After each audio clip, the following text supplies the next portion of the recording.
Pues empezamos esta sesión de esta semana, la segunda semana, que vamos a ir observando un poco más a profundidad estos conceptos que tienen que ver con la semiología neuropsicológica de los trastornos del aprendizaje.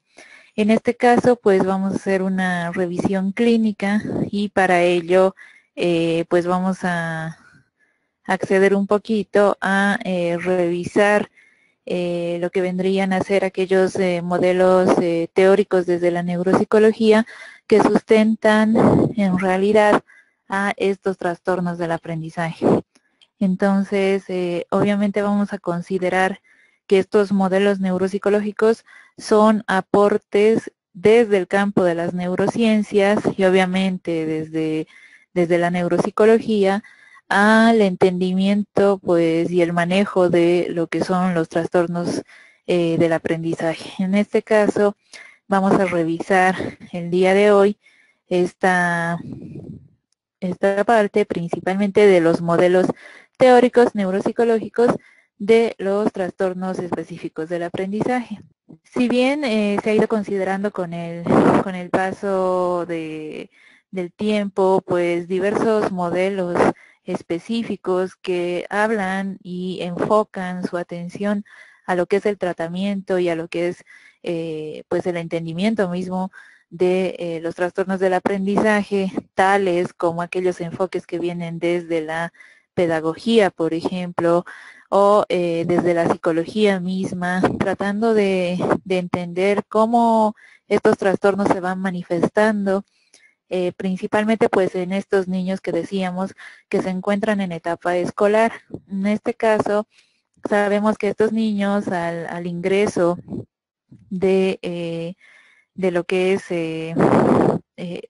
digamos, la edad pertinente para la edad escolar, más o menos que oscila en nuestro medio entre los 4 y 4, digamos, a 6 años hacia adelante, llevando en este proceso de ingreso pues a la etapa escolar estos aprendizajes específicos que son propios de todo este proceso escolar, ¿no? Entonces, en este sentido, más o menos consideramos este rango de edad entre 4 o 6 años de edad y cómo los niños pues van aprendiendo habilidades específicas respecto a lo que es el aprendizaje y en la presentación de estas habilidades, en lo que es la consolidación también de estas habilidades, entendemos que existen etapas específicas para dicha consolidación. Entonces, en este caso,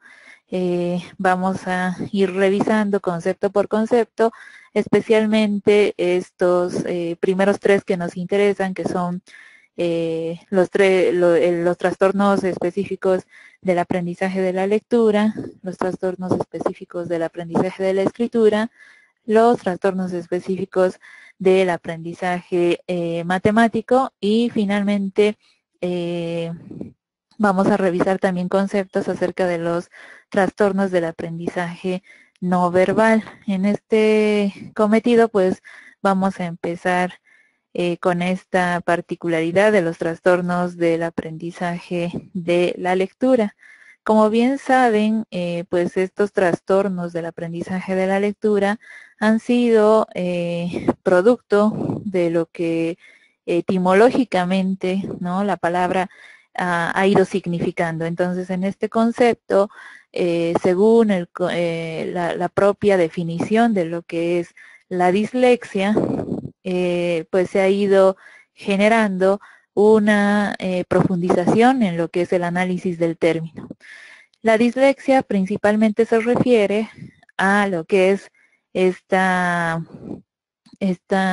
discapacidad o esta disfuncionalidad en el acceso y el aprendizaje de la lectura propiamente. Cuando en alguna literatura pues encontramos el término de dislexia y a veces no se nos presentan, por ejemplo, como que fuera un trastorno mixto, ¿verdad? Entonces, de repente cuando se habla de dislexia solemos confundir un poco el concepto y pensar que es una dificultad, por ejemplo, en la escritura del niño, ¿no? Cuando el niño, por ejemplo, invierte las letritas, ¿no?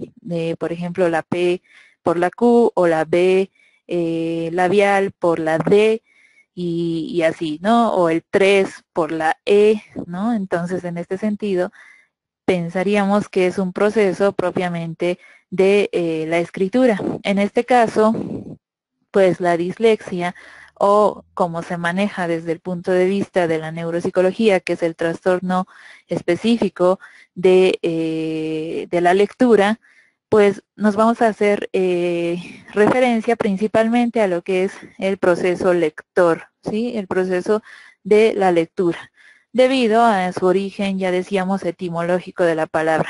Entonces, en este caso vamos a ir revisando algunos modelos que sustentan este proceso propios de la lectura. En el caso de la dislexia, se habla también, y hay que aclararlo, acerca del concepto de dislexia adquirida y de dislexia del desarrollo. En este caso, nosotros nos referimos, cuando hablamos de trastornos específicos del aprendizaje que ocurren pues en la infancia, hablamos de una dislexia del desarrollo, no así de una dislexia adquirida, que vendría a ser un proceso atribuido etiológicamente, por ejemplo, a lo que es la adquisición de daño cerebral, ¿no? Entonces, en este caso no estamos hablando de daño cerebral y las repercusiones, por ejemplo, en secuelas en cuanto a la lectura. Entonces, estamos hablando de un proceso propiamente que tiene que ver con el neurodesarrollo y el desarrollo, pues, del aprendizaje de la lectura que se suscita en la infancia. Entonces, cuando hablamos de este proceso de trastorno de la lectura, estamos hablando de una dislexia tal cual del desarrollo. En este caso, este término surge hace muchísimos años en Alemania. En este país, pues, los primeros neurólogos estudiosos pues de la conducta humana y también de algunas particularidades patológicas empiezan a hacer análisis y correlaciones entre lo que es el funcionamiento cerebral y algunas patologías que iban observando en sus pacientes. Es así que Adolf Kussmaul, que es un neurólogo alemán, el año de 1878, pues analiza una particularidad de problemas lectores en individuos adultos que habían sufrido daño cerebral. Es así que en este sentido, en el análisis de estos sus pacientes que eran adultos y que habían sufrido, por ejemplo, traumatismos craneoencefálicos o eventos vasculares cerebrales, que desencadenaban ciertas particularidades con dificultades en el proceso lector, es que él atribuye este concepto de ceguera a las palabras. Entonces bautiza esta dificultad como este fenómeno propiamente de ceguera hacia las palabras. En 1887, un poquito más adelante, Rudolf Berlin, que también es un médico alemán, en este caso un oftalmólogo, quien también recibía en consulta a pacientes propiamente con estas dificultades propias de la lectura, emplea por primera vez el término de dislexia. Para el caso, pues, siendo Rudolf Berlin un oftalmólogo, pues él recibía a estos sujetos en consulta y observó que tenían cierta dificultad para el acceso a lo que era la lectura como tal. En este periodo pues histórico, el año de 1895, John Hinshelwood, que es un cirujano oculista, en este caso francés, publica un trabajo importante sobre lo que es la memoria visual y la ceguera de las palabras. Bueno, entonces estábamos en esta revisión, digamos, un tanto histórica acerca del desarrollo del concepto de dislexia. Es así, les decía que el año de 1895, John Hinshelwood, que es justamente un cirujano oculista francés, publica un trabajo de revisión acerca de lo que es la memoria visual y la ceguera de las palabras, ya tomando en cuenta que este concepto pues existía para entonces.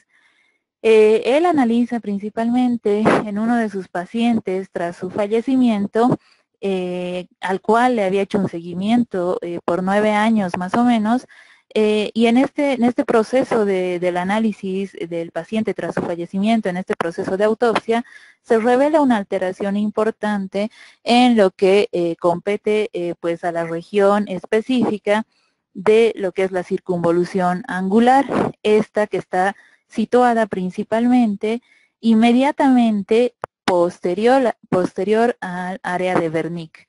Entonces, esta región topográfica cerebral, Hinshelwood justamente la denotó como parte principal de lo que era la ceguera de las palabras, porque se veía dañada.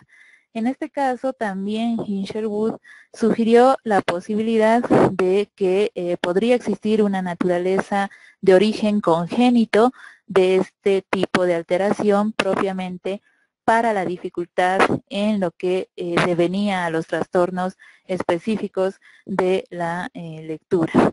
El año de 1896, el médico inglés Pringle Morgan pues publica el primer caso de lo que fue conocido como el primer caso descrito de lo que era la dislexia, acerca de un paciente de 14 años de edad que él tenía con historia médica pues de graves problemas en el aprendizaje de la lectura y que según Morgan pues no presentaba daño cerebral evidente.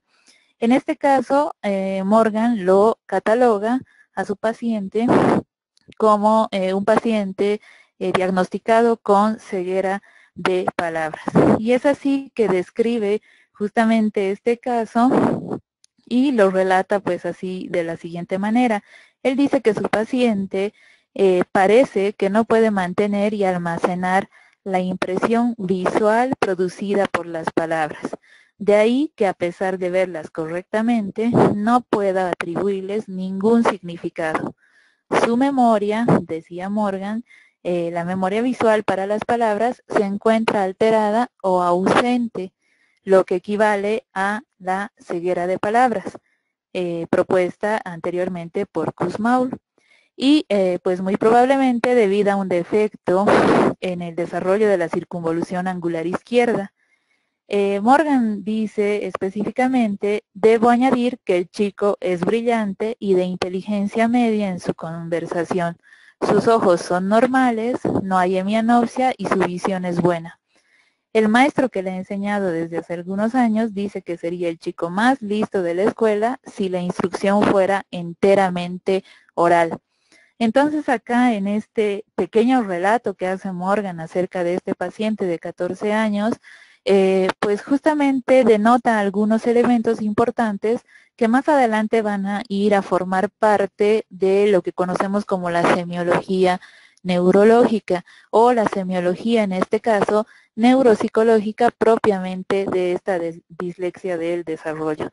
Entonces algunos elementos que denota por ejemplo Morgan en este subrelato, habla acerca de que justamente su paciente pues no puede hacer una retención de lo que es la impresión visual de la lectura.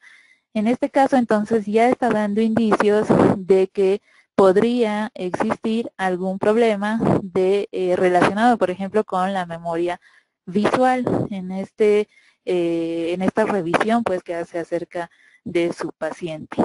Asimismo, también habla acerca de una dificultad en lo que es justamente una región topográfica que localiza en la circunvolución angular izquierda.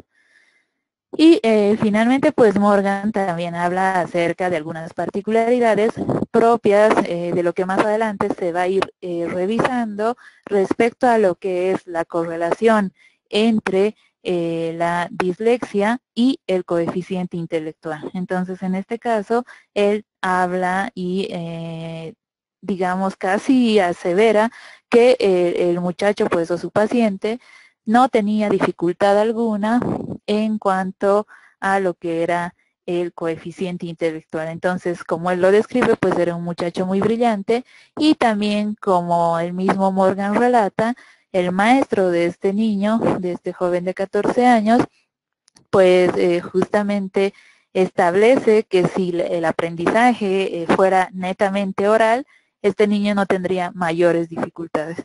Entonces, este es uno de los primeros casos más importantes respecto a lo que fue el desarrollo del concepto de dislexia. Después de este proceso, pues en 1920, ya investigadores y clínicos de los Estados Unidos empiezan a interesarse un poco por los trabajos, pues, que se iban desarrollando en el continente europeo sobre específicamente aquellas relaciones entre lo que era el cerebro y la conducta en niños y adultos con dificultades de aprendizaje. Es así que estos investigadores y clínicos de Norteamérica plantean algunas hipótesis respecto a lo que era el trastorno de aprendizaje y estos correlatos, por ejemplo, del sistema nervioso. Es así que ellos hablan acerca del concepto de dislexia como una manifestación de aquellas alteraciones cerebrales, estructurales o funcionales específicamente localizadas en lo que se conoce como la circunvolución angular. Un investigador estadounidense que trabajó muchísimo en el tema de dislexia es el médico neurólogo Samuel Orton. En este caso, Samuel Orton comienza a hacer un análisis ya cuantitativo respecto a lo que vendría a ser la dislexia del desarrollo y su correlación con lo que él entendía como coeficiente intelectual. Más o menos en esta época de Samuel Orton, se lanza una de las primeras escalas de inteligencia, de evaluación de la inteligencia, que es la escala de Stanford-Binet. Y es así que en 1925, pues Orton trata de identificar lo que es la relación entre el nivel intelectual del sujeto y su dificultad para aprender a leer.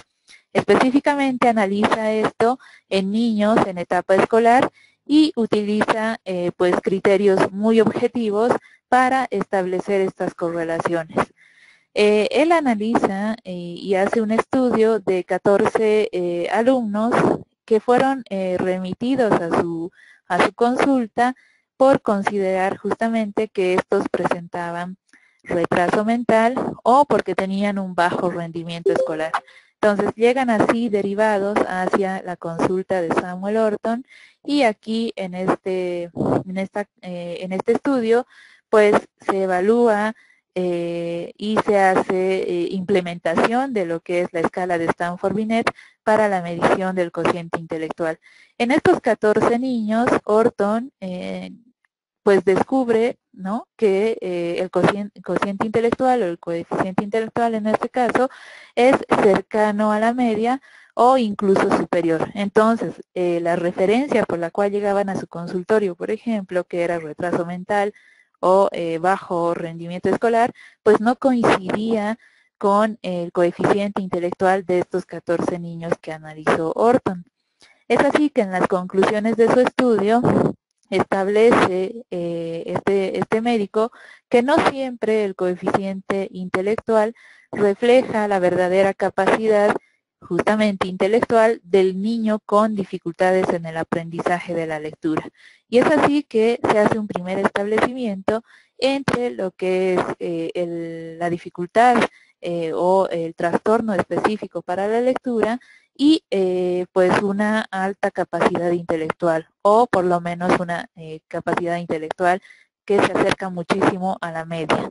Entonces, ahí hay un primer punto de corte donde se puede establecer que justamente no hay dificultades presentes respecto al coeficiente intelectual y su correlación con la dislexia.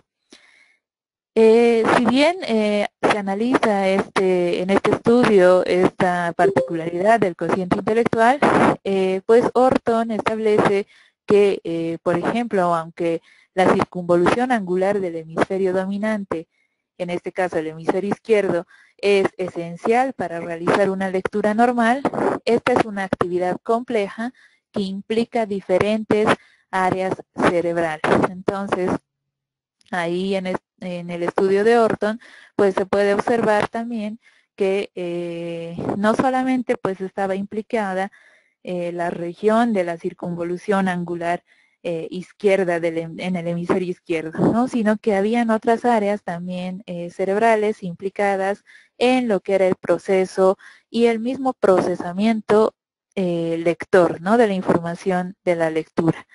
En este caso también Orton releva que existe una prevalencia de las dificultades lectoras infantiles aproximadamente en el 10% de la población escolarizada. Y es aquí donde se inician aquellos parámetros estadísticos propios de lo que es la epidemiología de este trastorno que es tan conocido actualmente. Para el caso, pues, Orton fue uno de los investigadores más prominentes dentro del campo de estudio de la dislexia. Él, primeramente, pues, rechazó la idea de sus antecesores, por ejemplo, los médicos alemanes y todos aquellos que habían realizado investigación en el campo de trastornos del aprendizaje de la lectura. En el caso de Orton, pues él rechazaba justamente que la dislexia se deba solamente a lo que era la alteración en el desarrollo cerebral.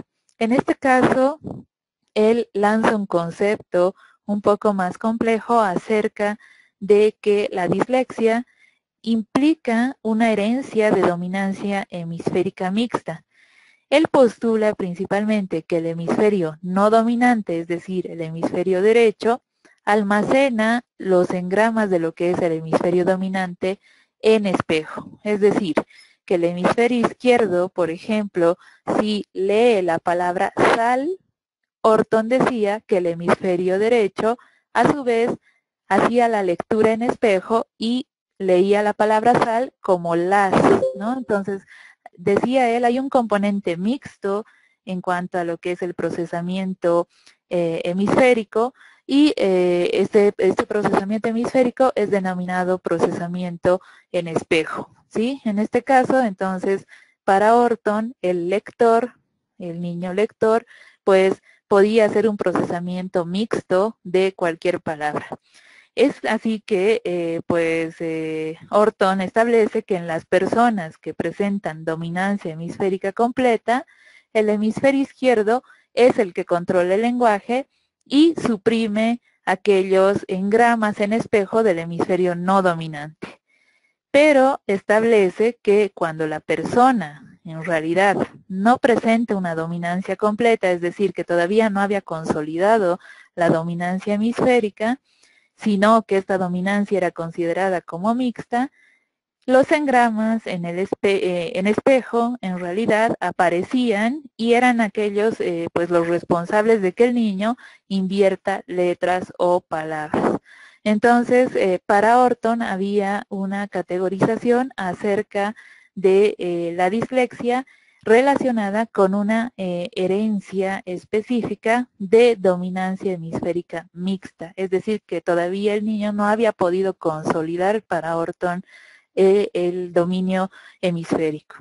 Es así que lanza, además del concepto de dislexia, un concepto pues que actualmente obviamente ya no es utilizado, pero que para la época pues revoluciona un poco el campo de estudio de los trastornos de la lectura. Y es así que lanza este concepto de la estrefosimbolia para designar aquellas dificultades en la lectura.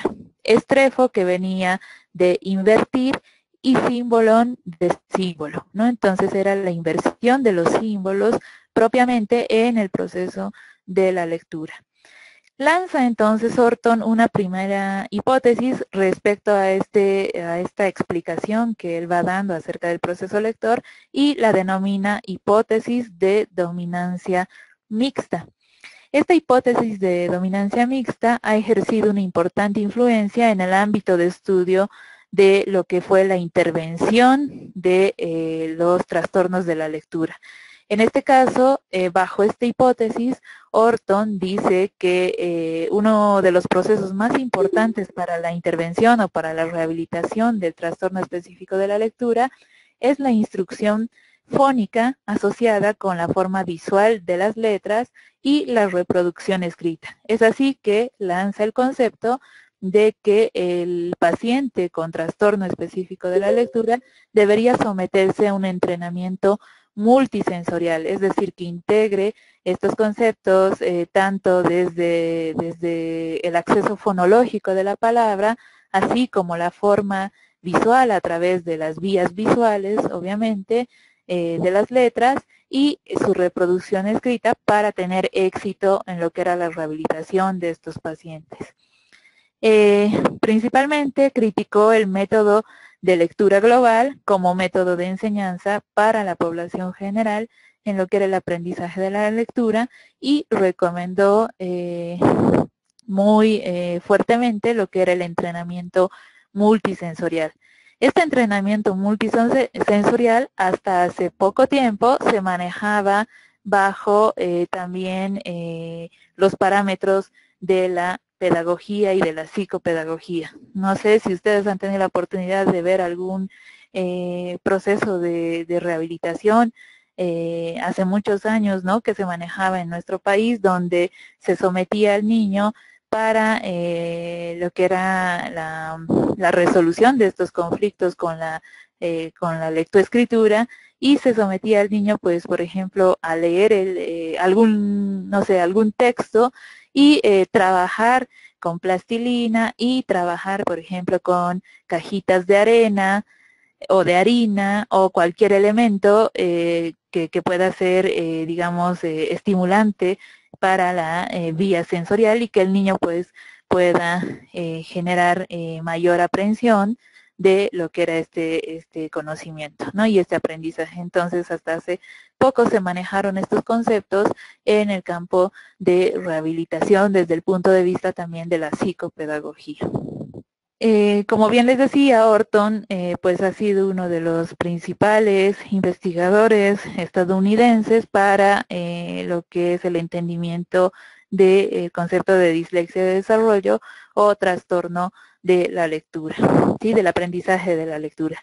Es así que desde Orton, ¿no?, desde el planteamiento de Orton, se analizaron posteriormente lo que eran las dificultades de aprendizaje de la lectura, y es así que se empezaron a dejar pues de lado como solamente un problema médico, para transformarse principalmente en un problema educativo.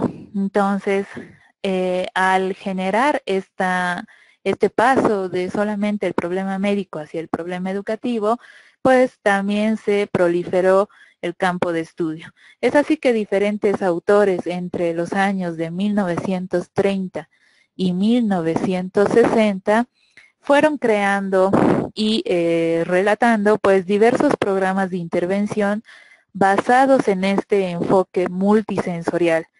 En este caso, entonces, se abandonó o se dejó de lado un poco lo que fue el estudio de la base neurológica propiamente del aprendizaje de la lectura y que subyacía a estas dificultades. Es así que más o menos para la segunda mitad del siglo XX y específicamente hacia el año de 1980, pues los niños con dificultades en lo que era la lectura eran considerados desde el punto de vista psicológico y educativo, y en este sentido se fueron introduciendo pues abordajes basados en lo que fue la teoría conductista y en la psicología cognitiva propiamente. Después de Orton, es decir, posterior a los estudios de Orton, la dislexia justamente se generó su entendimiento y su propia comprensión desde el punto de vista médico, acompañado así en este campo por el tratamiento también de psicólogos, de sociólogos, educadores y logopedas que se dedicaron a tratar de explicar este trastorno desde sus propios campos de estudio. Es así entonces que se generó mucha mayor proliferación de nuevas teorías, tanto etiológicas, es decir, de origen de la dislexia, y descripciones sindrómicas que también son propias de cada uno de estos campos. En oposición entonces a la naturaleza biológica y posiblemente genética que se defendía desde el ámbito médico, pues los sociólogos y los educadores abogaron principalmente por aquellos factores ambientales adversos que también contribuían a los problemas de los niños con dislexia. Y así también se analizaron la ineficacia de métodos propiamente instructivos para la lectura. Entonces, a medida que fue creciendo el estudio en el campo de los trastornos de la lectura específicamente, se fueron generando e incluyendo e integrando también distintas teorías y campos de estudio propiamente relacionados, pues obviamente, con la explicación y con el análisis de los casos de trastornos específicos de la lectura. En 1980, durante la década de 1980, se generaron grandes avances que se produjeron principalmente en el ámbito de la neurociencia. En este caso, este ámbito pues ha revolucionado el concepto de las dificultades de aprendizaje.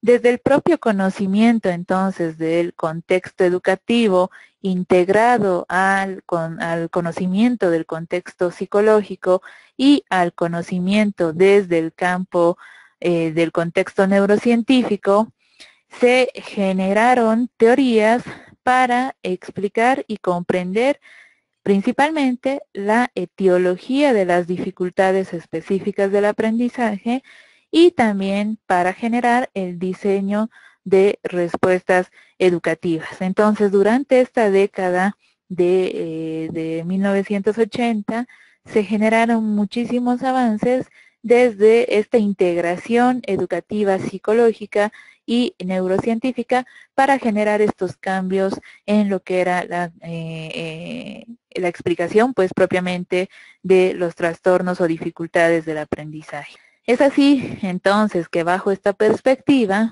empiezan a generarse, pues, algunas teorías propiamente explicativas de la dislexia del desarrollo. Entonces, ya desde la década de 1980 se plantean algunas teorías propiamente para analizar a la población con dislexia del desarrollo y cómo ésta pues presentaba gran heterogeneidad en la manifestación de los déficits propios de este trastorno. Se consideró pues que el elemento central afectado dentro de lo que era la dislexia era principalmente el fenómeno relacionado con la conciencia fonológica. La conciencia fonológica entendida desde este campo como la capacidad para almacenar, para representar y para manipular los sonidos del lenguaje hablado. Entonces, se dice que los lectores normales pues tenemos la capacidad de tener una conciencia fonológica muy adaptativa, es decir, muy funcional, ¿no? Entonces, somos conscientes además de cada uno de los sonidos propiamente de nuestro lenguaje y somos capaces además de manipularlos, de representarlos y almacenarlos en nuestra memoria. Obviamente estas teorías explicativas propias de la dislexia del desarrollo, no generaron más allá etiologías exactas de lo que era esta alteración, cosa que hasta el momento pues sigue en discusión y en discrepancia entre profesionales de diversas áreas e incluso entre profesionales dedicados propiamente a la neuropsicología y a la neurociencia. Entonces, aún les decía que persiste el debate acerca de los orígenes o de la etiología propia de este tipo de trastornos. Surgen así entonces en este campo de acción pues las diversas teorías explicativas propiamente de la dislexia del desarrollo. Una de las primeras teorías que surge es la conocida como la teoría fonológica, para el caso, no olviden, de lo que es el trastorno específico de la lectura. La teoría fonológica plantea que existe en el niño con dislexia del desarrollo una alteración en el procesamiento principalmente auditivo de los sonidos del lenguaje. Entonces hay una dificultad mayor, según la teoría fonológica, acerca de esta conciencia fonológica que deberían tener todos los niños en el periodo de aprendizaje pues, de la lectura. En este caso, si bien los niños son capaces de reconocer las palabras en el lenguaje hablado, en su propio lenguaje, las dificultades principales residen en la manipulación consciente de los sonidos del habla. Por ejemplo, el decidir fonológicamente o auditivamente si dos palabras empiezan por el mismo sonido. Por ejemplo, como el sonido de jarra y jamón, ¿no? Entonces, decidir auditivamente, es decir, decidir por el oído, si estos dos sonidos, jarra y jamón, se parecen en cuanto a sonido. Y poder segmentar también palabras en sus partes o eliminar selectivamente un sonido dentro de una palabra. Entonces, esta conciencia fonológica para la teoría fonológica obviamente es relevante para el proceso de aprendizaje de la lectura. Por ejemplo, a través de la conciencia fonológica, nosotros somos capaces de segmentar pues, las palabras como tal y además segmentarlas en sus elementos más pequeños que son los fonemas, ¿no? Entonces, en este caso, para esta teoría es primordial que el niño tenga una conciencia fonológica adecuada para poder generar una lectura también adecuada. La dificultad que se denota entonces en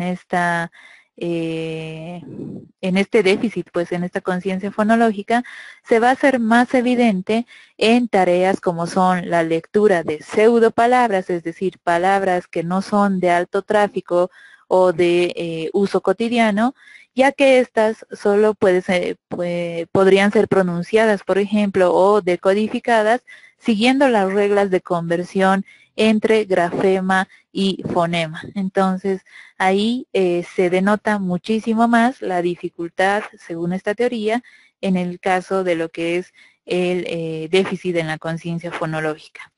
El aprendizaje de la lectura para esta teoría es, en este caso, de un sistema, por ejemplo, alfabético, como el español o el francés o el inglés, requieren principalmente la adquisición de lo que son las correspondencias entre los grafemas y los fonemas, es decir, el aprendizaje de las letras y los sonidos que los representan. Es así que nosotros sabemos cómo suenan cada una de las letras de nuestro alfabeto. Si no, pues no hubiésemos podido aprender a leerlas y mucho menos a escribirlas, ¿sí? Cuando esta correspondencia, por ejemplo, no se encuentra fuertemente representada, es decir, no hay una correspondencia específica entre la letra y el sonido de la letra, el aprendizaje lector pues va a resultar afectado y en especial en los idiomas menos transparentes, es decir, aquellos idiomas que tienen pues mayores connotaciones de dificultad para lo que es la lectura misma.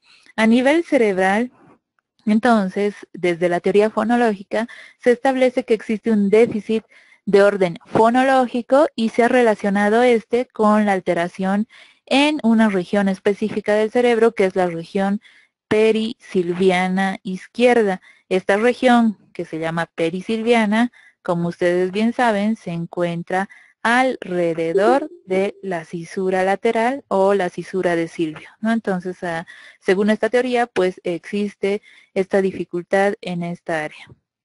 Otra de las teorías que respalda desde el punto de vista de la neuropsicología a lo que es la dislexia del desarrollo es la teoría del déficit en el procesamiento auditivo rápido. En este caso, para esta teoría existe un problema entre lo que es la conciencia fonológica y aquellas manifestaciones que tiene esta dificultad como consecuencia de una lateralización sensorial auditiva más básica, es decir, que el proceso de sensibilización auditivo es mucho más básico en niños que sufren de esta dificultad. Entonces, una de las afectaciones fundamentales, según esta teoría, vendría a ser la percepción de los sonidos cortos o de variación rápida. Entonces, el niño, por ejemplo, con dislexia, pues tiene dificultades que residen principalmente en lo que es la adecuada ejecución en tareas que le implican discriminación de frecuencias rápidas o cortas y juicios de orden temporal. En este caso, por ejemplo, para los niños que sufren de este trastorno, pues no es posible el establecimiento de lo que es una representación adecuada de los sonidos y en particular cuando estos eventos acústicos, es decir, cuando estos sonidos son pistas de contrastes fonéticos muy sutiles, como por ejemplo la sílaba ba, da, ¿no? Entonces, el sonido de la B y la D, que son sonidos muy cortitos en ejecución y en tiempo, probablemente no son perceptibles para el oído fonológico pues, del sujeto. En este caso, desde el punto de vista de esta teoría, existen anomalías de orden microscópico en lo que es la corteza auditiva y principalmente atrofias en el soma, es decir, en el cuerpito de las neuronas magnocelulares propiamente del núcleo geniculado medial del tálamo. Entonces, ahí se piensa que podría existir una dificultad entre lo que es el registro sensorial auditivo de estos sonidos muy cortos y su traslado hasta la corteza de asociación auditiva. Para otro tipo de teoría que habla justamente acerca también de la dislexia, que se denomina la teoría visual, en este caso, esta teoría no va a excluir la existencia de una comorbilidad de problemas fonológicos, pero considera como déficit primario una alteración en el control binocular, es decir, de los dos ojitos. Para la teoría visual existiría una deficiencia entre lo que es la convergencia y las dificultades de atención visoespacial o el rastreo visual.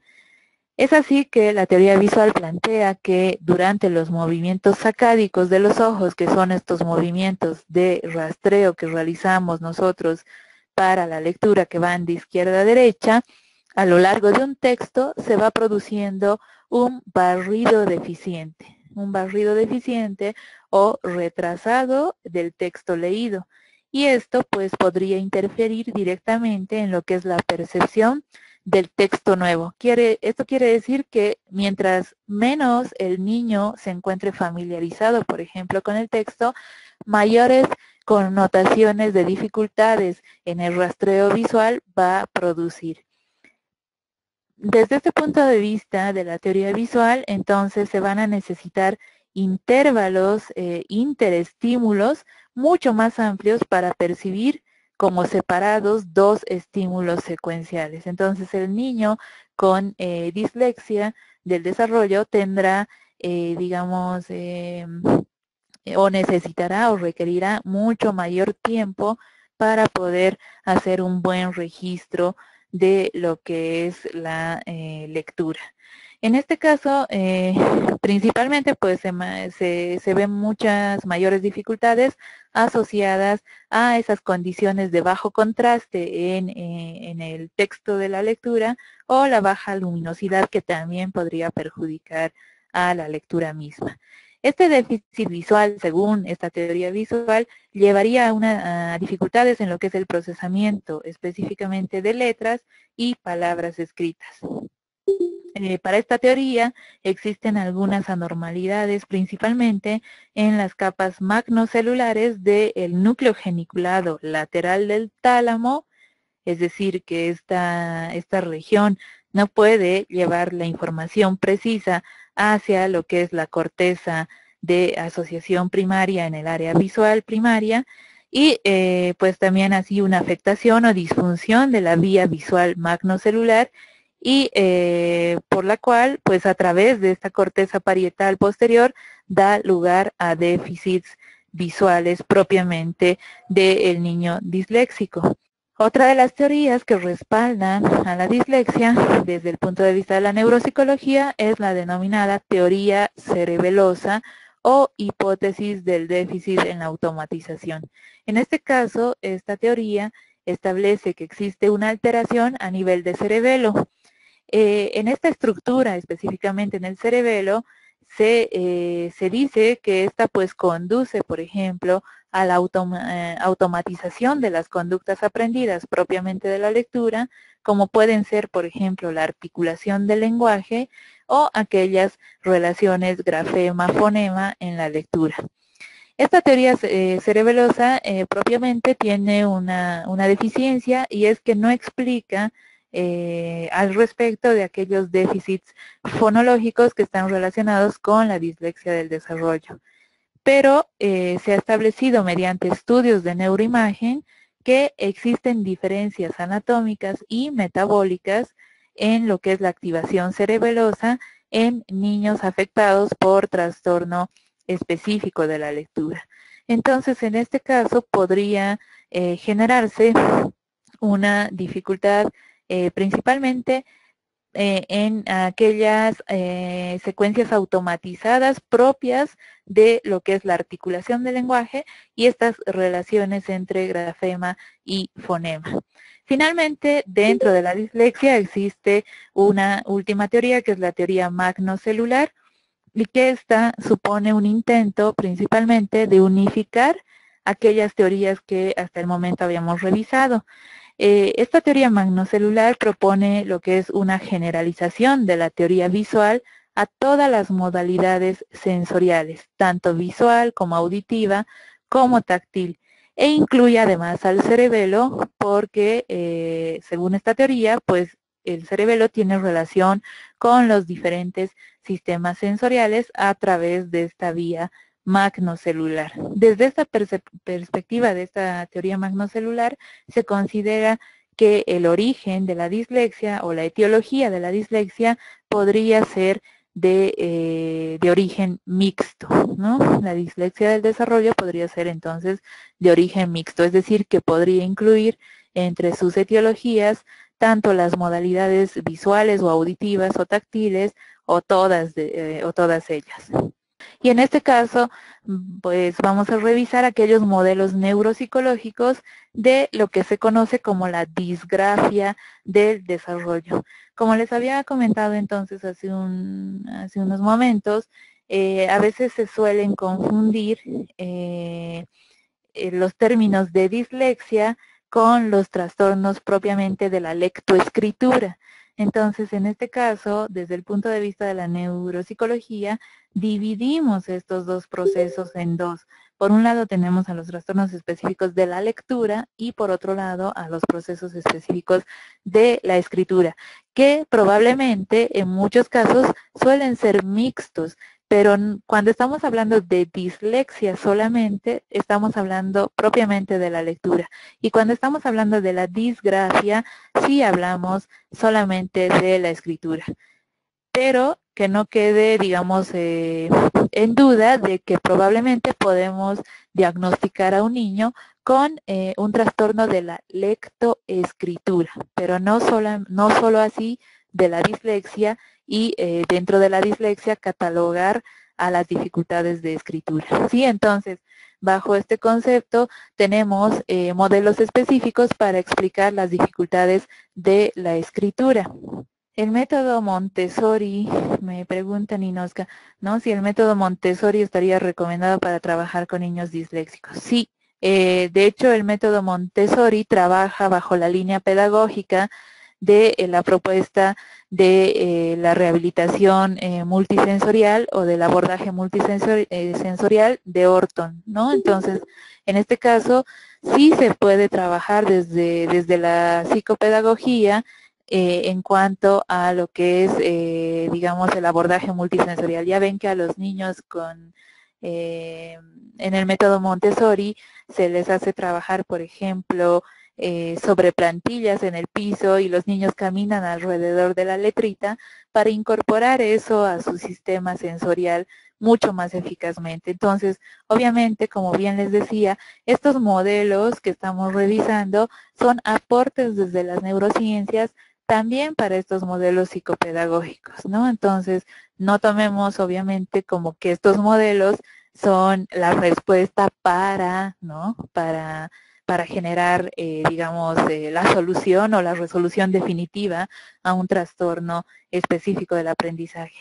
Entonces, el método Montessori obviamente ha sido, digamos, sobre recomendado, ¿no?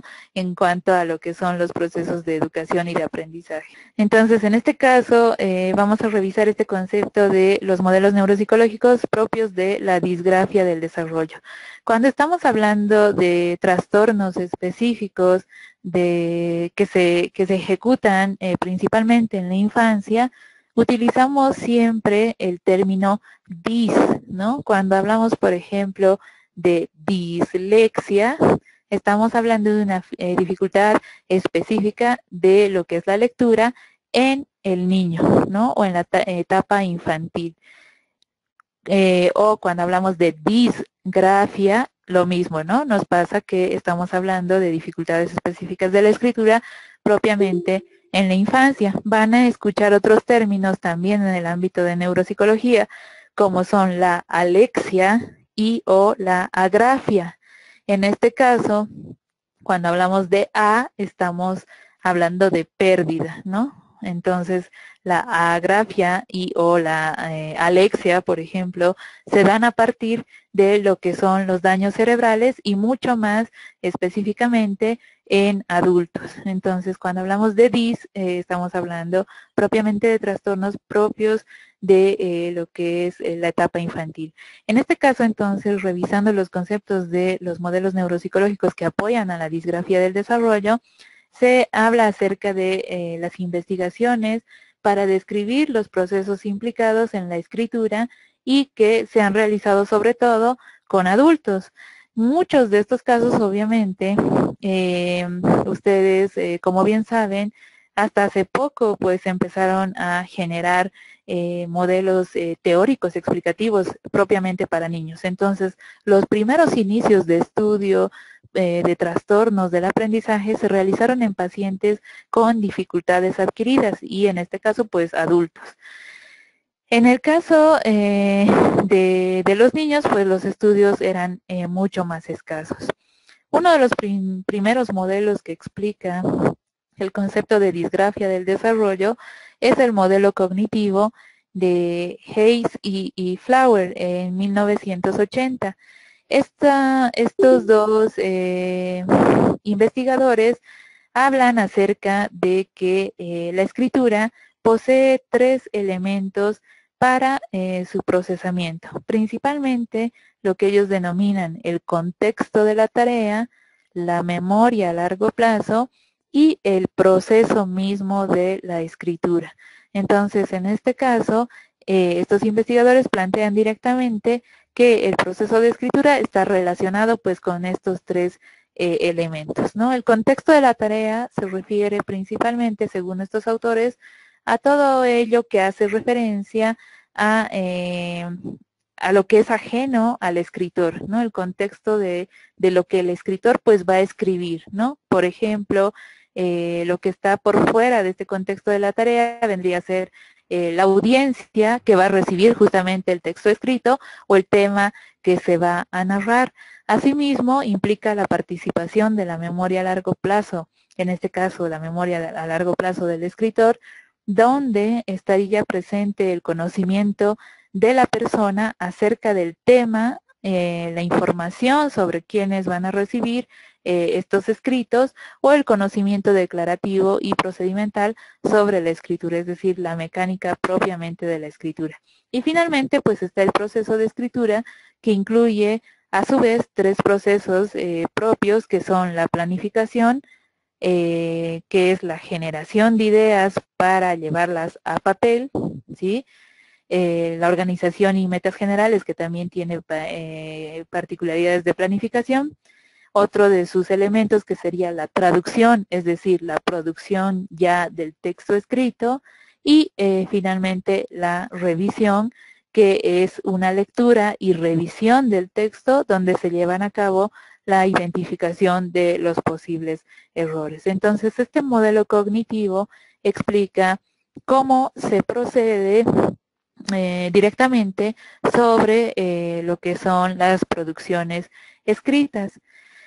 Un modelo que se ve un poco más implicado en lo que es el punto de vista de la neuropsicología es el modelo de Hayes. En 1996 plantea justamente y modifica e incorpora además 4 elementos importantes propios de esta teoría. Este modelo de Hayes entonces incluye en el procesamiento de la escritura a lo que es la participación de la memoria de trabajo, la participación importante de lo que son las representaciones visoespaciales, la motivación que tiene el escritor, obviamente, para generar pues un texto escrito, y finalmente, y el cuarto planteamiento, que es el que se modifica posterior al anterior planteamiento, que es la reorganización de lo que se llamaba el proceso de escritura que vimos anteriormente en lo que eran la planificación, la traducción y la revisión, y que Hayes plantea como procesos cognitivos. Es decir, ya no lo denomina como proceso de escritura, sino como procesos cognitivos. En este caso, readaptando a la vez también sus componentes a favor de lo que es la interpretación de los textos, la reflexión y la producción de textos, ¿no? Este modelo de Hayes propiamente también desde el punto de vista de la psicología cognitiva, pero integrando aquellos elementos de la memoria de trabajo y también del funcionamiento ya ejecutivo. Otro modelo que habla acerca de la disgrafia es el modelo de visión simple de la lectura y la escritura de Jules y colaboradores. En este caso, a finales de la década de los 80, este investigador y sus colaboradores parten de un estudio que realizan un estudio longitudinal con niños en lo que es el desarrollo de la escritura. Estos autores propusieron principalmente que la escritura se compone de elementos como son la ortografía y la ideación. En este caso, la ortografía como elemento gráfico o digamos el grafema mismo de la escritura, y la ideación, que vendría a ser aquel pensamiento que se va a transmitir pues en letras, ¿no? En este caso, esta propuesta asume que aunque ambos procesos son muy complejos, van a recoger todo lo necesario para escribir. En este caso, bajo este estudio, Jules y sus colaboradores pues mostraron que en los primeros años de adquisición de lo que es la ortografía, este es el elemento que tiene más peso. Entonces, cuando uno empieza a aprender a escribir, justamente lo que más va a pesar para generar una producción adecuada de la escritura es la ortografía. Sin embargo, ya a medida que los niños van creciendo y automatizando la habilidad de codificación de las letras, la ideación, en este caso, vendría a ser el factor más importante. Entonces, cuando uno va adquiriendo habilidades en la escritura y consolidando además estas habilidades, ya el proceso automático de la escritura pues se juega en un segundo plano. Y en este caso, cuando uno ya pues ya tiene mayor edad, lo que más va a pesar es la idea que tiene uno en cabecita y puede representarla por escrito. Otro de los modelos que explica justamente la disgrafia del desarrollo es este modelo de Berninger, que en 1996 realiza Berninger una revisión del modelo de Hayes y Flower acerca del inicio y el desarrollo de la escritura. Berninger y también sus colaboradores plantearon que aquellos procesos cognitivos necesarios para la escritura no se adquieren a la misma velocidad en todos los casos. En este sentido, pues, por ejemplo, la planificación, la traducción y la revisión conllevan sus propios tiempos de aprendizaje. Berninger y sus colaboradores aportaron que justamente procesos que el modelo previo, es decir, el modelo de Hayes y Flower, no incluían y que afectan principalmente al desarrollo de la escritura, son aquellos procesos implicados con la incorporación de la memoria de trabajo. Entonces, un elemento acoplado a los planteamientos de lo que era el peso, por ejemplo, de la ideación y de la ortografía como tal, es la incorporación de esta memoria de trabajo que es esencial y primordial para el desarrollo de la escritura.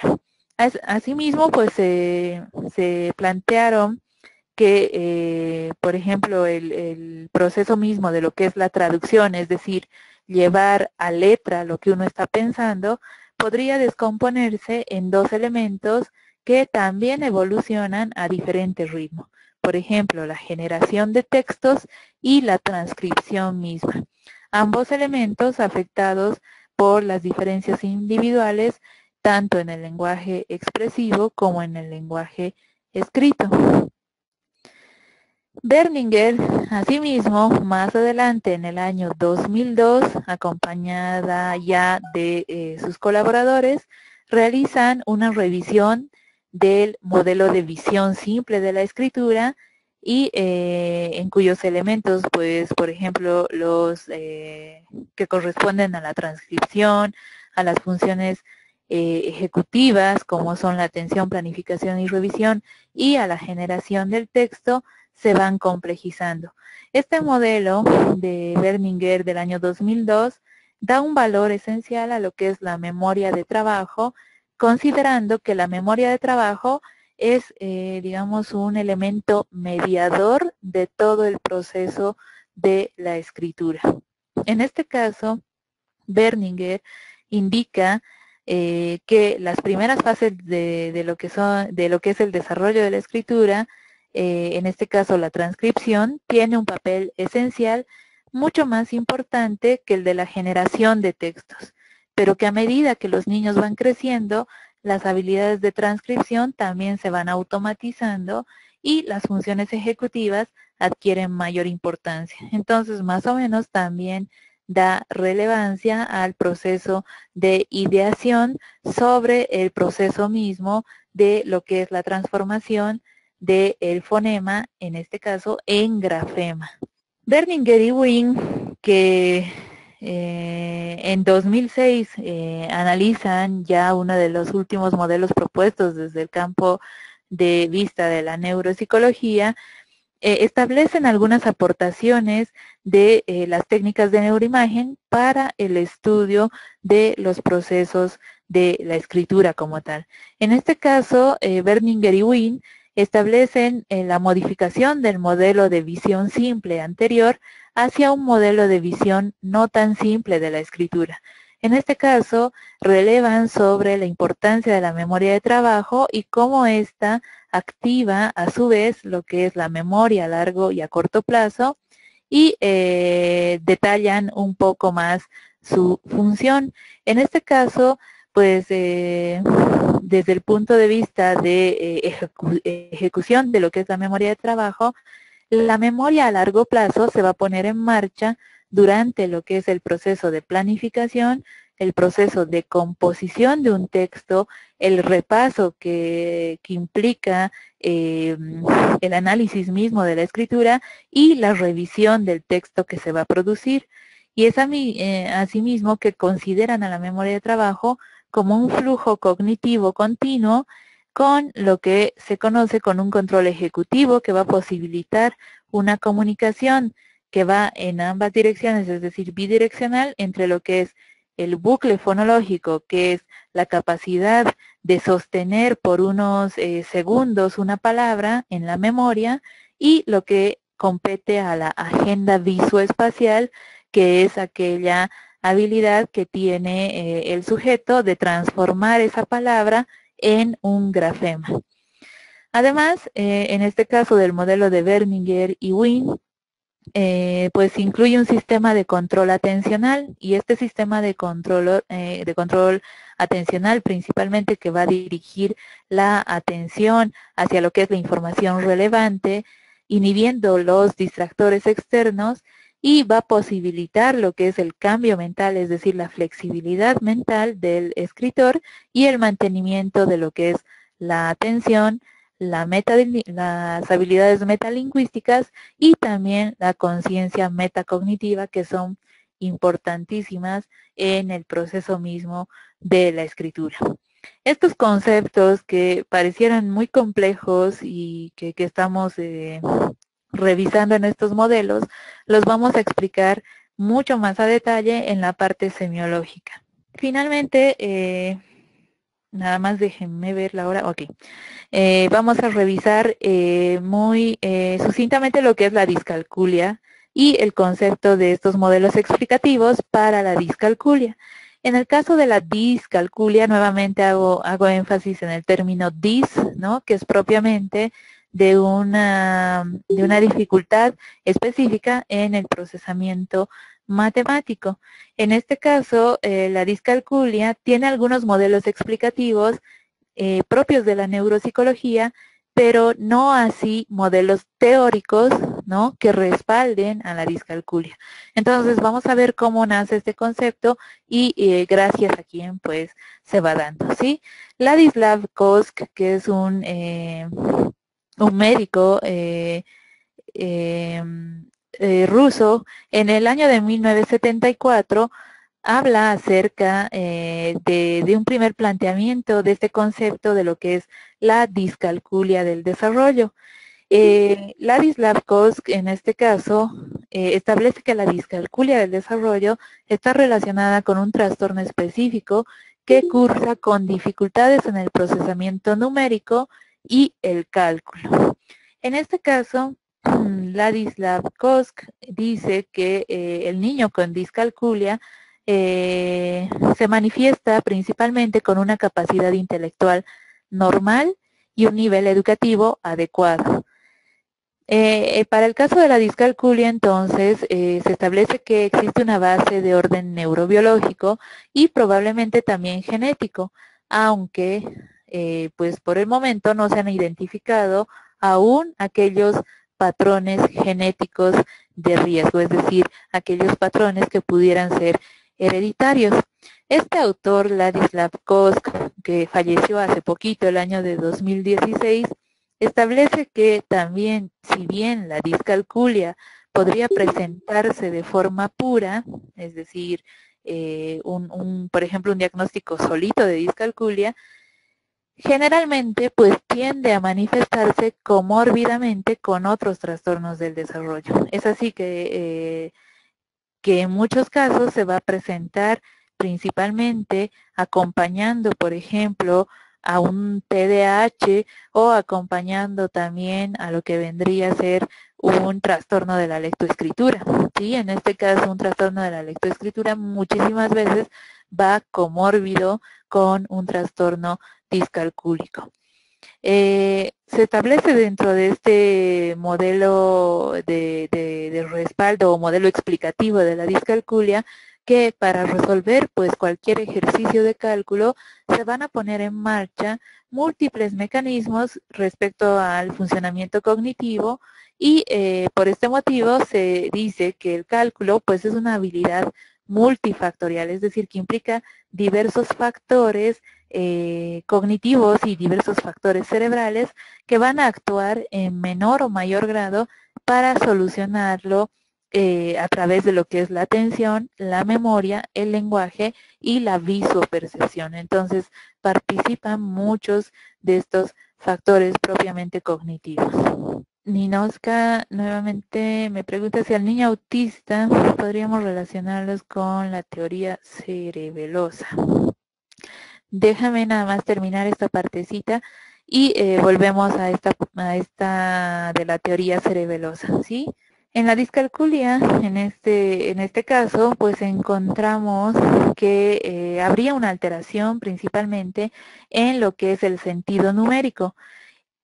La alteración del sentido numérico es un término que también se maneja desde esta palabra en inglés que tiene que ver con numerosity, que es una habilidad innata que nosotros poseemos desde las primeras etapas del desarrollo. Esta habilidad del sentido numérico nos permite pues a nosotros generalmente cuantificar los elementos en nuestro entorno y proporcionar la posibilidad de calcular aproximadamente un número de objetos y distinguir entre mucho y poco. Esta habilidad se vería afectada entonces en los niños que atraviesan con discalculia, ¿sí? Esta habilidad nosotros la compartimos con otro tipo de especies, por ejemplo, como aves, como anfibios y mamíferos de diversa índole, donde son capaces de poder hacer estas aproximaciones y hacer un cálculo de lo que es el concepto de mucho o poco presente en el sentido numérico. Entonces se dice desde esta apreciación explicativa de la discalculia y en este caso pues propiamente de lo que es la concepción del sentido numérico, que nosotros nacemos con una serie de competencias propiamente cuantitativas. Estas competencias cuando somos muy pequeños pues son básicas o primarias y posteriormente se van a ir construyendo mucho más complejas o aprendidas. El sentido numérico principalmente permite al niño percibir pues un conjunto o cantidad sin necesidad de contar. Por ejemplo, a través del subitizing, que también es un término anglosajón y que este término alude principalmente a la forma más primitiva y rápida de contar, pero que es eficaz solamente en el caso de que la muestra sea muy pequeña, de hasta más o menos 5 elementos, o a partir del proceso también de estimación, que es la capacidad que tenemos de calcular aproximadamente el número de elementos en un conjunto y de forma eficaz cuando la muestra es grande, pero no tan precisa como pues el proceso mismo de numeración o de recuento. Entonces, en este caso, tenemos estas habilidades propiamente en el desarrollo que se ven deficientes en lo que es un diagnóstico de discalculia. El sentido numérico, entonces, innato es fundamental, ya que justamente es el punto de partida para un desarrollo posterior de aprendizajes numéricos. Otro tipo de habilidades desde el punto de vista de la neuropsicología para lo que es el dominio del cálculo es cómo el niño, por ejemplo, es capaz de asociar números con palabras.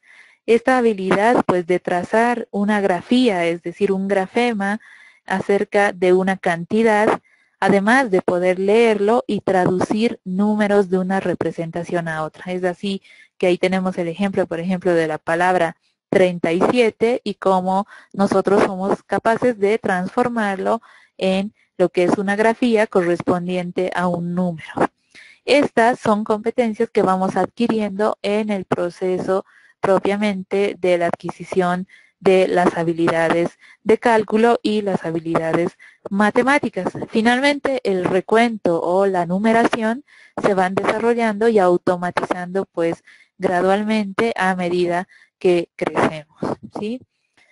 Bueno, no hemos alcanzado ya a revisar el concepto de trastorno del aprendizaje no verbal y esto los vamos a revisar el día jueves y ahí mismo vamos a integrar la parte semiológica de este concepto, ¿sí? Entonces me voy a volver hasta la... Ay, ya me pasé. Hasta la teoría cerebelosa, ¿sí? Y en este caso, la teoría cerebelosa propiamente, tal vez no podríamos eh, relacionar al niño autista bajo sus propias concepciones con la teoría cerebelosa. El niño autista, como vamos a ver el jueves, principalmente se relaciona muchísimo más en cuanto a lo que vendría a ser el trastorno relacionado con el trastorno del aprendizaje no verbal. Y ahí vamos a ver un poco las concepciones de cómo, por ejemplo, estos niños que tienen dificultades en el aprendizaje no verbal tienen manifestaciones muy similares a las manifestaciones sintomatológicas de un niño con autismo, ¿sí? Entonces, la teoría cerebelosa es propiamente una teoría que respalda a lo que es el proceso de lectura y no así a los síntomas propios de del autismo, ¿sí? O de los trastornos del espectro autista. Bueno, si hay algunas preguntitas más, pues estoy atenta. Probablemente sí se les ha hecho un poco complejo el contenido mismo de estas teorías, porque hemos hablado de varios conceptos que tienen que ver principalmente con aquellos conceptos que se manejan desde el punto de vista de neuropsicología. Lo que les podría ir recomendando es que en base a esta presentación que se va a subir a la plataforma, ustedes vayan subrayando muchos conceptos clave que tienen que ver con la búsqueda también de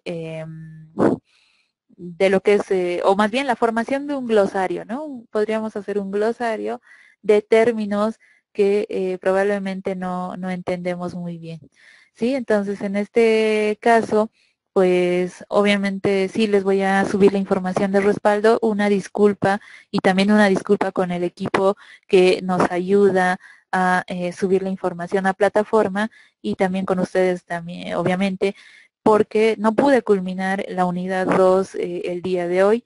Entonces mañana, por favor, por la mañana yo envío la información que es parte obviamente del dossier que corresponde a esta unidad y ya lo tienen pues para la semana, ¿sí? Entonces no se preocupen que no les va a faltar o no va a haber un vacío pues en esta información, ¿sí? Entonces una disculpa con ustedes y obviamente con el equipo que nos ayuda, ¿sí? Pero bueno, ahí les mandaré el respaldo y pues la sugerencia es elaborar un glosario de términos que ustedes puedan ya ir trabajando bajo la revisión también de un diccionario propio de neuropsicología, ¿no? Entonces, voy a revisar entre mis documentos si también tengo algún diccionario para enviarles a la plataforma y que ustedes tengan a mano para ir revisando estos conceptos que a veces se nos hacen complejos, ¿no? Por ejemplo, yo que sé, conciencia fonológica, ¿no? O, la conversión grafema-fonema o aquel concepto, por ejemplo, de habilidades metalingüísticas. Entonces son conceptos complejos, difíciles, que si no los vamos manejando, digamos, adecuadamente, nos pueden llegar a confundir, ¿sí? Ok, entonces Ninoska nuevamente, Ninoska me pregunta todo, pero vamos, está bien. Me dice justamente que si el reconocimiento de un esquema corporal también puede influir. Sí, el esquema corporal es uno de los primeros elementos que tenemos en base a lo que es la consolidación sensorial propiamente de nuestro cuerpo. Entonces, cuando sí hay correlaciones importantes e intrínsecas entre lo que son las dificultades de la incorporación del esquema corporal y dificultades para la escritura. Sí se han hecho algunos estudios. déjenme también buscar estas correlaciones y les mando artículos de revisión que tienen que ver con este concepto. El esquema corporal es muy importante al momento de trabajar también, por ejemplo, en rehabilitación. Cuando nosotros trabajamos, por ejemplo, con adultos, para la rehabilitación de una afasia, que es la pérdida, ya saben, de lo que es el lenguaje, por ejemplo, se trabaja desde la rehabilitación de los esquemas corporales. Entonces, es un elemento primordial para lo que implica el lenguaje. Y no se olviden que la escritura, asimismo, está dentro del concepto general del lenguaje. Sí, la dislexia, Victoria, sí, la dislexia puede afectar en el adulto. Incluso si tuvo tratamiento, probablemente ese adulto no sea muy funcional al momento de ejecutar ciertas situaciones propiamente que tienen que ver con el proceso de la dislexia. Entonces sí hay repercusiones en la adultez, hay repercusiones. Obviamente si tenemos la capacidad y digamos, la habilidad y la probabilidad de generar una buena rehabilitación en estos sujetos niños, probablemente tengamos menos repercusiones en los adultos, pero por lo general se ha visto muchísimas secuelas, digamos, arrastradas desde la infancia, ¿sí? Entonces sí hay dificultades en el adulto. La intervención, Ana Paola, la intervención multisensorial continúa, sí, todavía aún sigue siendo adecuada, sí, para los niños. Entonces se trabaja bajo varios enfoques. Bueno, ya les decía que este enfoque multisensorial que viene desde Orton y que se plantea también y casi se va apropiando la psicopedagogía de este abordaje, pues aún es aplicada para niños propiamente con dislexia. También para niños con disgrafia, ¿no? Obviamente. Entonces, en este caso, no es que sea incompleta, sino que es una propuesta que debería además ser respaldada por otro tipo de abordajes, por ejemplo, como el abordaje neuropsicológico y o el abordaje también de lo que es por ejemplo, la terapia ocupacional, ¿no? Entonces, estos elementos podrían favorecer en gran manera acompañando a la intervención multisensorial como tal. No lo lamentes, Ninoska, más bien te agradezco pues las preguntas y gracias también a ustedes, pues yo vuelvo a estudiar, ¿verdad?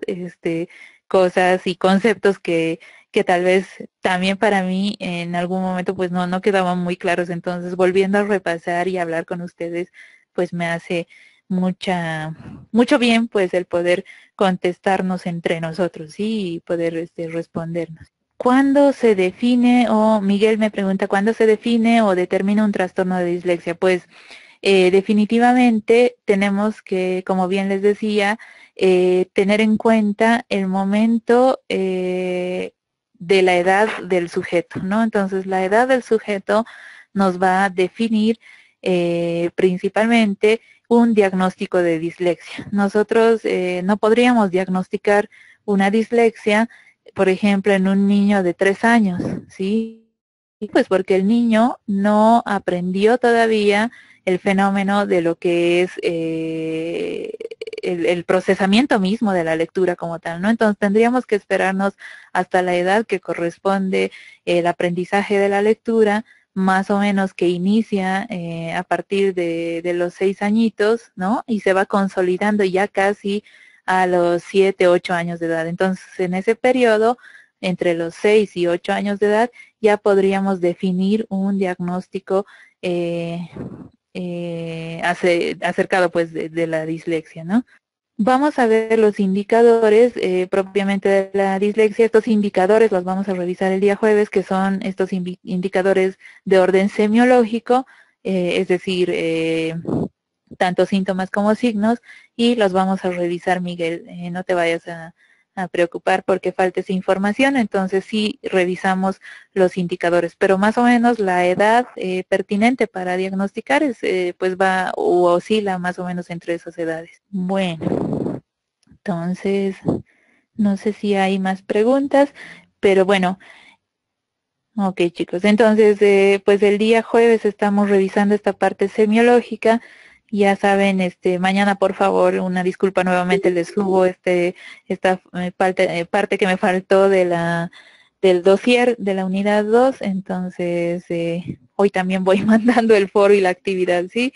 Una disculpa y pues no, igual y que pasen bonita noche, pues el jueves nos estamos oyendo, ¿sí? Ay, Ana Paula me dice, si un niño aprendió 2 idiomas. Ah, vamos a hablar al respecto de eso. Sí, vamos a hablar de las implicaciones de una segunda lengua que se denominan en neurociencias o en neuropsicología el 2L, que es el segundo lenguaje, ¿no?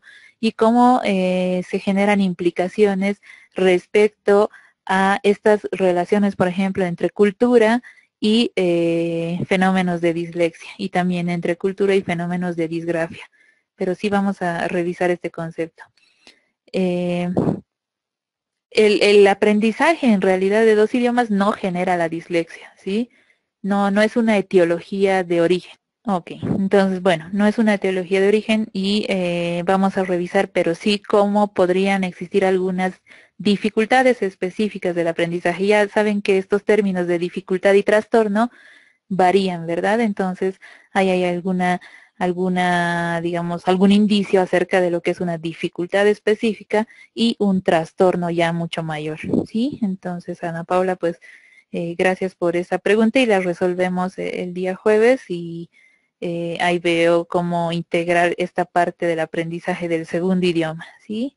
Ok, muchachos. Entonces, bueno, ya les tomé la foto de la noche, ya los tengo registrados y pues nos escribimos el día jueves.